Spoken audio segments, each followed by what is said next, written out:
ಒಕ್ಕಲಿಗರ ಕೋಟೆಯಲ್ಲಿ ಮತ್ತೆ ಗೆದ್ದು ಬೀಗಿದ್ದಾರೆ ಕುಮಾರಸ್ವಾಮಿ. ಮಗ ಸೋತ ಕ್ಷೇತ್ರ ಮಂಡ್ಯದಲ್ಲೇ ಗೆದ್ದು ತೋರಿಸಿದ್ದಾರೆ ಕುಮಾರಣ್ಣ. ಒಕ್ಕಲಿಗ ನಾಯಕತ್ವ ನೋ ವೇ, ಚಾನ್ಸೇ ಇಲ್ಲ ಎಂದಿದ್ದಾರೆ ಎಚ್.ಡಿ. ಕುಮಾರಸ್ವಾಮಿ. ಒಕ್ಕಲಿಗ ನಾಯಕತ್ವದ ಫೈಟ್ನಲ್ಲಿ ಕುಮಾರಸ್ವಾಮಿ ಅವರಿಗೆ ಬಿಗ್ ಲೀಡ್ ಸಿಕ್ಕಿದೆ. ಎಚ್.ಡಿ.ಕೆ ಎದುರು ಸೋತು ಸುಣ್ಣವಾದ್ರ ಹಾಗಾದ್ರೆ ಡಿ.ಕೆ ಬ್ರದರ್ಸ್. ಹಳೆ ಮೈಸೂರು ಭಾಗದಲ್ಲಿ ಕಾಂಗ್ರೆಸ್ ಪಡೆ ಸಂಪೂರ್ಣವಾಗಿ ಮುಗ್ಗರಿಸಿ ಹೋಗಿದೆ. ಹಳೆ ಮೈಸೂರಲ್ಲಿ ಒಕ್ಕಲಿಗ ಮತಗಳು ಕಂಪ್ಲೀಟ್ ಆಗಿ ಮೈತ್ರಿ ಪಾಲಾಗಿರೋದು. ತಾನು ಗೆದ್ದು ಬಿಜೆಪಿಯನ್ನು ಗೆಲ್ಲಿಸಿದ್ದಾರೆ ಎಚ್.ಡಿ. ಕುಮಾರಸ್ವಾಮಿ ಅವರು. ಮಂಡ್ಯದಲ್ಲಿ ಸ್ಟಾರ್ ಚಂದ್ರು ವಿರುದ್ಧ ಕುಮಾರಸ್ವಾಮಿ ಭರ್ಜರಿ ವಿಕ್ಟರಿ ಆಗಿದೆ. ಮೈಸೂರಿನಲ್ಲಿ ದಳದಿಂದ ವರ್ಕೌಟ್ ಆಯಿತು ಒಕ್ಕಲಿಗ ಫ್ಯಾಕ್ಟರ್.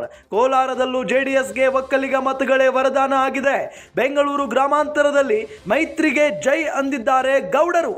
ಚಿಕ್ಕಬಳ್ಳಾಪುರದಲ್ಲಿ ಜೆಡಿಎಸ್ ಒಕ್ಕಲಿಗರ ಮತಬೇಟೆಯನ್ನು ಆಡಿದೆ. ಸುಧಾಕರ್ ಅವರಿಗೆ ಲಕ್ ಕುಲಾಯಿಸಿದೆ. ತುಮಕೂರಿನಲ್ಲಿ ಲಿಂಗಾಯತ ಸೋಮಣ್ಣ ಅವರಿಗೆ ಒಕ್ಕಲಿಗರೇ ಆಸರೆಯಾಗಿದ್ದಾರೆ. ದಳಪತಿಗಳ ತಂತ್ರಗಾರಿಕೆಯಿಂದ ಬಂಡೆ ಪ್ಲಾನ್ ಪುಡಿ ಪುಡಿ ಆಗಿದೆ ಅಂತಾನೆ ಹೇಳಲಾಗ್ತಾ ಇದೆ.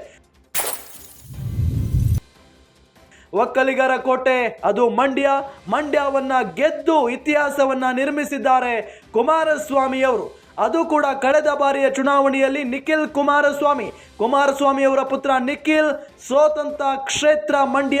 ಅದೇ ಮಂಡ್ಯವನ್ನ ಮತ್ತೆ ವಶಕ್ಕೆ ಪಡೆದುಕೊಂಡಿದ್ದಾರೆ ಕುಮಾರಸ್ವಾಮಿ. ಒಕ್ಕಲಿಗ ನಾಯಕತ್ವದ ಜಟಾಪಟಿ ಬೇರೆ ನಡೀತಾ ಇದೆ. DK brothers versus Deve Gowda family ಅವರ ನಡುವೆ.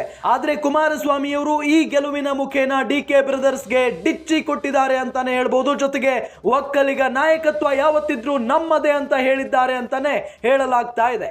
ಒಕ್ಕಲಿಗ ನಾಯಕತ್ವದ ಫೈಟ್ ನಲ್ಲಿ ಕುಮಾರಸ್ವಾಮಿ ಅವರಿಗೆ ಬಿಗ್ ಲೀಡ್ ಸಿಕ್ಕಿದೆ.